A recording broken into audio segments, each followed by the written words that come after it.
Bonjour mes chers Gémeaux, je vous remercie de me retrouver pour cette guidance d'août et d'avoir été nombreux à participer au concours de juillet. Ce mois-ci, il y aura un nouveau concours avec deux gagnants, deux tirages sur la problématique de votre choix est réalisé par mes soins. Et pour les remporter, donc pour participer au concours, il vous suffit de vous abonner à ma chaîne et de liker cette vidéo. Et soit vous pouvez commenter cette vidéo pour m'expliquer comment cet horoscope résonne ce mois-ci en vous. Et donc un de ces commentaires sera sélectionné et remportera un des deux tirages personnalisé, ou alors vous pouvez indiquer en commentaire de cet horoscope le réseau social, donc Facebook ou Insta, sur lequel vous me suivez, ainsi que votre pseudo sur ce réseau social, si vous en avez un. Et donc un commentaire sera sélectionné et remportera l'autre tirage. N'oubliez pas que vous pouvez me retrouver en plus chaque semaine pour des guidances hebdomadaires sur Insta et Facebook, et donc vous avez les liens de mes pages en descriptif de cette vidéo. Mais on va se recentrer à présent autour de ces énergies du mois d'août, mes chers Gémeaux, avec pour démarrer le valet de coupe qu'on trouve dans les éléments positifs, qui est une très jolie carte.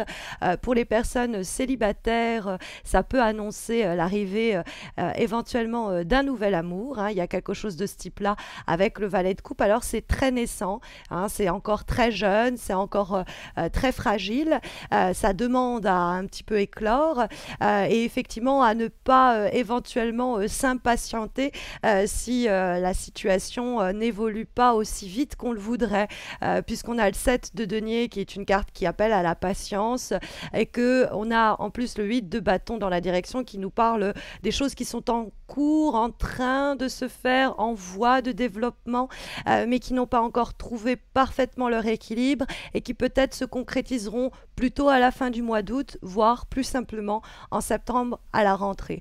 Quand on voit l'énergie qui circule autour de ces cartes, on pourrait avoir un message très simple pour ce mois d'août et de vous dire, écoutez, dans le cadre d'un nouveau projet, d'une nouvelle relation, d'une nouvelle situation, d'un nouveau job que l'on envisage, d'une reconversion, bref, dans toutes les idées nouvelles qui vous inspirent, ne vous précipitez pas, hein. La carte de la tempérance peut nous dire qu'il ne faut pas aller dans des actions ou des attitudes qui seraient excessives. Il va vous falloir surtout bien évaluer si le projet, la relation, etc., en valent le coup, et ensuite entreprendre les actions essentielles avant de voir ces actions être couronnées par un succès qui serait de l'ordre d'une concrétisation. Mais le conseil pourrait être dans tout ce qui est nouveau, dans tout ce qui est naissant, évaluer, hein, c'est-à-dire jauger une situation, évaluer si ça vaut la peine de vous y investir. Est-ce que cela vous demande trop de compromis? Est-ce que on vous en demande trop, ou est-ce que les personnes ne sont pas suffisamment engagées, elles sont là à temps partiel entre guillemets au sein de ce projet, de cette relation, etc., pour voir si ça vaut le coup d'entreprendre et de lancer de nouvelles actions dans ce projet, cette situation nouvelle et naissante, hein, que le valet de coupe donc va indiquer. On pourrait aussi y lire l'idée que si vous avez une intuition au cours de ce mois d'août, il faut la suivre, même si vous êtes très hésitant, très hésitante entre l'ancien et le nouveau, hein. On peut avoir quelqu'un qui se tâte beaucoup, qui pèse et sous-pèse ses options sans oser se lancer. Eh bien, le 7 de denier avec le 8 de bâton, une fois qu'on a fait le bilan sur un plan très concret dans ce que l'on risque, dans ce que l'on investit et dans ce que ça pourrait nous rapporter, il y a l'idée que on lance certaines actions et on attend d'en voir les effets clairement retomber. Mais c'est vrai que la tempérance, il y a cette idée avec le 7 de denier assez fort, parce que la tempérance, c'est trouver un équilibre dans une situation qui est déséquilibrée peut-être déjà. Et c'est donc voir, est-ce que cette situation est un peu déséquilibrée ou déséquilibrante, et donc parce que c'est ses prémices, parce que c'est le début, et que j'ai l'intuition que si je m'y investis vraiment, mes actions vont porter, ou est-ce qu'au contraire, j'ai le sentiment, j'ai l'intuition que cette situation, même si j'y mets du mien n'arrivera pas à s'équilibrer et que qu'importe au fond les perches que je vais tendre, elles ne seront jamais saisies par cet employeur, par cette personne. Bref, donc suivez quand même votre feeling hein, avec le valet de coupe quand même dans les éléments positifs. Il y a cette idée qu'il faut faire confiance à quelque chose un peu qui remonte des profondeurs en nous, quoi, quelque chose un peu instinctif ou intuitif. Si on le sent bien, si on en a envie, si on éprouve du désir pour cela et qu'on se dit ok, les compromis et les concessions que l'on me demande sont acceptables, ce que j'investis, ça vaut la peine parce que derrière les retombées seront au rendez-vous, je le sens, eh bien faites-vous confiance. Si en revanche vous trouvez que la situation est trop excessive, c'est trop ou pas assez, on vous en demande toujours trop et l'autre en retour ne vous donne pas suffisamment, eh bien faites le bilan de façon très tangible avec le 7 de denier, on fait les comptes, hein. Qu'est-ce que je récolte, qu'est-ce que je pourrais récolter, et l'8 de bâton, eh bien agissez en fonction de la conclusion que vous tirez de tout cela. Ça peut être vraiment, en l'occurrence avec le valet de coupe que nous trouvons dans les éléments positifs pour votre mois d'août, ça peut être véritablement une situation amoureuse hein, et sentimentale, ça peut être une nouvelle rencontre hein, notamment, et donc on va y aller prudemment. Hein, on ne va pas se lancer tête baissée, on va tâter le terrain avant de voir si ça mord à l'hameçon d'un côté et de l'autre de cette relation. Parce que ça peut être vraiment, voilà, j'ai trouvé ici un partenaire vraiment qui pourrait être potentiellement celui que je cherche pour une relation, pour un projet. Mais comme c'est les premiers temps, il ne faut pas se montrer impatient, c'est-à-dire du coup imprudent. Hein, on laisse le temps de voir comment ça mûrit et si tous les signaux en nous et peut-être sur un plan plus tangible sont au vert pour qu'on se dise ok, cette nouvelle idée, ce nouveau projet, cette nouvelle relation, pas à pas, on va la confronter à la réalité et on va essayer de la manifester tangiblement. Hein, parce que le valet de coupe, ça peut être quelque chose que vous avez déjà ressenti en juillet, par exemple, une envie, un désir qui vous titillait déjà. Ça peut être quelqu'un, un signe d'eau, notamment avec le valet, un signe d'eau, donc cancer, scorpion, poisson, mes chers gémeaux, qui entre comme ça aussi, qui est entré voilà, au fin juillet, peut-être dans votre existence et qui va prendre un petit peu plus de place en août, mais ça peut être plus simplement une idée.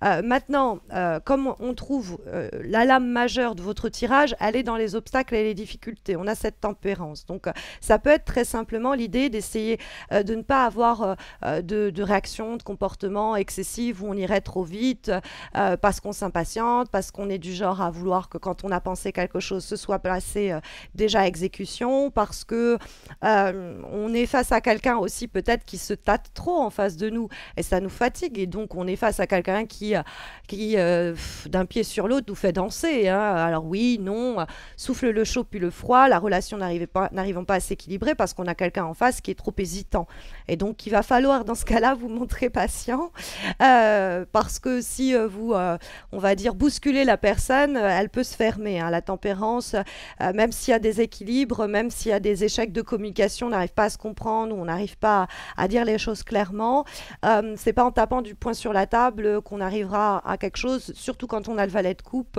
Bon, va falloir le 7 de denier se dire bon, ça me fatigue, mais on va voir où ça nous mène si je laisse un peu le temps à l'affaire ou à la situation. Maintenant, toujours l'idée d'équilibre parce que la tempérance dans les obstacles c'est aussi si on abuse de vous, mais alors c'est visible quoi, c'est bon alors mes collègues eux ils ont le droit de partir à 17h, moi on me garde jusqu'à 19h30 tous les jours, c'est abusé comment on me traite moi quoi. Quand c'est pareil sur le relationnel, ok, donc à chaque fois qu'on se voit c'est moi qui a préparé le rendez-vous, qui a appelé l'autre, à chaque fois que le projet avance c'est parce que j'ai pris les choses en main, donc le constat il n'est pas si vous voulez à passer à la loupe pour l'observer, il est grandiloquent. On ne voit que le déséquilibre dans cette situation, dans ce binôme, dans cette collaboration. Donc dans ce cas-là, il faut savoir dire attendez, est-ce que le jeu en vaut la chandelle? Est-ce que ça mérite que je subisse ce déséquilibre-là? Est-ce qu'en retour, je vais en avoir les résultats et les fruits? Est-ce que ça en vaut la peine hein? Parce que le 7 de denier, il fait le bilan, il fait l'état des lieux en se disant voilà ce que j'ai mis sur la table, voilà ce que je peux en retirer.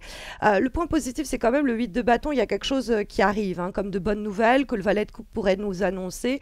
Donc ça pourrait peut-être nous dire que vous avez vécu une situation de déséquilibre qui va se prolonger, par exemple, début août, et puis les résultats vont finir par tomber, hein, parce que le 7 de denier, il y a eu un moment où on peut s'inquiéter de se dire, bon, est-ce que ma persévérance, à un moment, va rapporter autre chose que ces résultats modestes, les efforts fournis en termes de temps, des fois en termes d'argent, hein, avec le 7 de denier, on revient à la question économique et financière.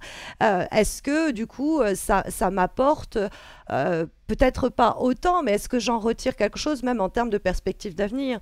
Est-ce que le fait que j'ai dit ok, c'est moi qui vais faire avancer ce projet, ok, c'est moi qui vais faire avancer cette relation nouvelle, ça permet vraiment que le projet, la relation avance, hein.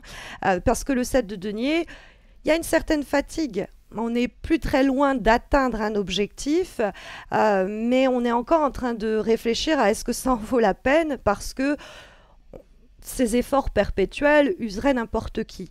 Donc, on est avec le 7 de denier dans ok, quelles sont les actions vraiment spécifiques que je dois entreprendre pour que ça avance sans que j'ai le sentiment d'être lésé. Hein, sans que j'ai le sentiment, c'est toujours moi en train de tendre une perche, c'est toujours moi en train de m'investir, c'est toujours moi qui est concentré sur l'objectif, c'est toujours moi qui relance la relation, c'est moi qui la nourris, et il faut que ce soit de la même chose des deux côtés. Donc veillez à qu'il n'y ait pas de déséquilibre. Et ça peut être aussi sur un projet. Est-ce que ça vaut la peine d'y mettre autant de temps, autant d'argent, autant d'efforts? Est-ce que ça prend le chemin qui était initialement visé? Puisqu'on a le 8 de bâton. Le 8 de bâton, c'est justement tous les efforts menés où ils vont finir par nous amener. Et le 8 de bâton est plutôt une carte inspirante parce qu'elle est très stimulante. C'est une carte d'action concrète qu'on a engagée et on attend d'en percevoir les effets. Ils ne sont pas encore là. Mais notre détermination doit permettre à ces objectifs d'être atteints ou à ces résultats de se faire sentir. C'est-à-dire que bon, cette personne, elle va finir par attraper notre perche qu'on lui tend. Bon, les résultats, les nouvelles et les messages qu'on attendait vont enfin nous parvenir. Mais il y aura peut-être pendant un temps où on sentira quand même ce déséquilibre parce que le changement que l'on espérait ne se produit pas aussi vite qu'on le voudrait. Mais le 8 de bâton, même s'il y a une frustration, on le sent avec le 7 de denier, on voit qu'il y a quand même une évolution. On passe du 7 au 8, on se montre patient, on est encore persévérant ou persévérante, et puis peut-être parce que pendant un temps c'est aux autres d'agir, de se décider à vous écouter, vous regarder, répondre à vos demandes, et que vous ne pouvez pas forcer cela. Et peut-être même que forcer les choses, ça ferait retour de flamme.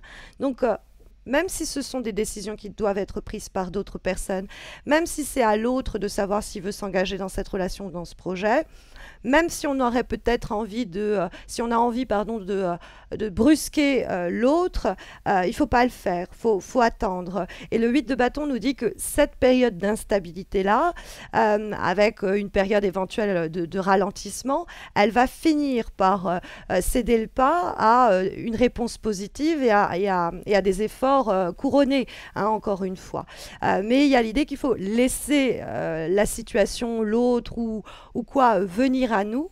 Et en un sens, on pourrait dire l'attirer, puisque c'est ce dont nous parle l'avant-dernière carte que nous avons pour ce mois d'août, mes chers Gémeaux, qui est issue de l'oracle des simples. Et nous avons la carte précisément attirer. C'est pour ça que je me permettais de le signaler.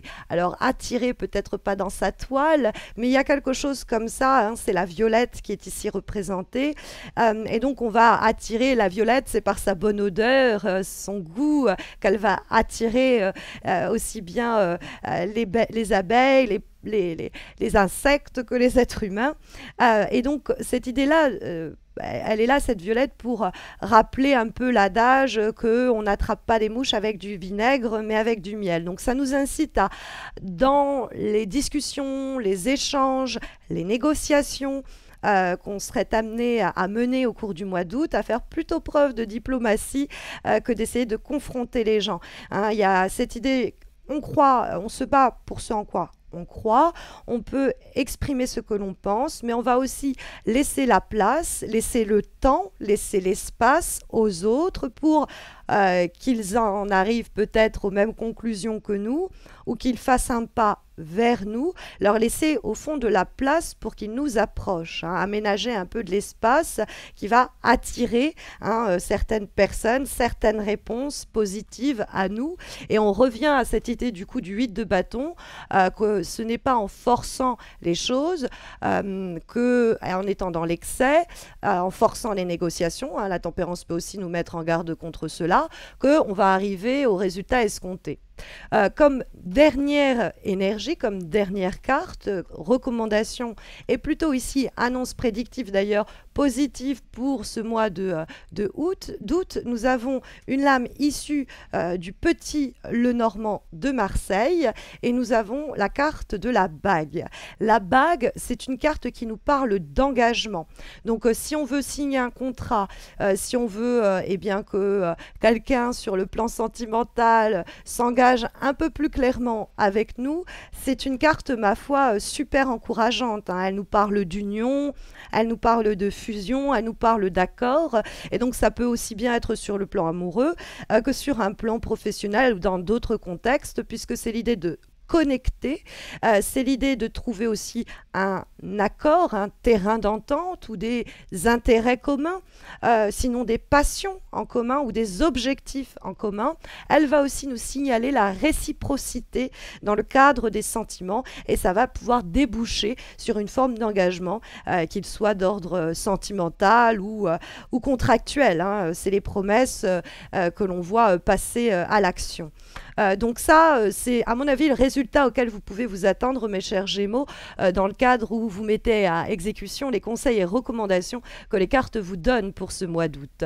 Donc voilà, j'espère que ça saura vous guider, mais si jamais vos interrogations sont plutôt sentimentales, alors sachez que je vais bientôt poster les nouvelles guidances amoureuses trimestrielles, donc signe par signe. Alors n'hésitez pas à vous abonner à ma chaîne pour ne pas les rater. Et si vous avez besoin d'un accompagnement plus personnalisé, vous pouvez remporter votre tirage en participant donc au concours d'août dont je vous parlais tout au début.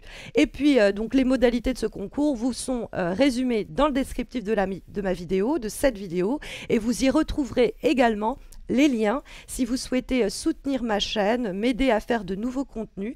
C'est l'option souscription que vous pouvez activer sur ma chaîne YouTube, mais vous avez aussi un lien si vous souhaitez faire un don ponctuel, c'est toujours bienvenu. Et puis vous pouvez également consultez mon site si vous souhaitez un tirage ou une consultation privée avec moi, ou même si vous aimeriez vous former au tarot de Marseille.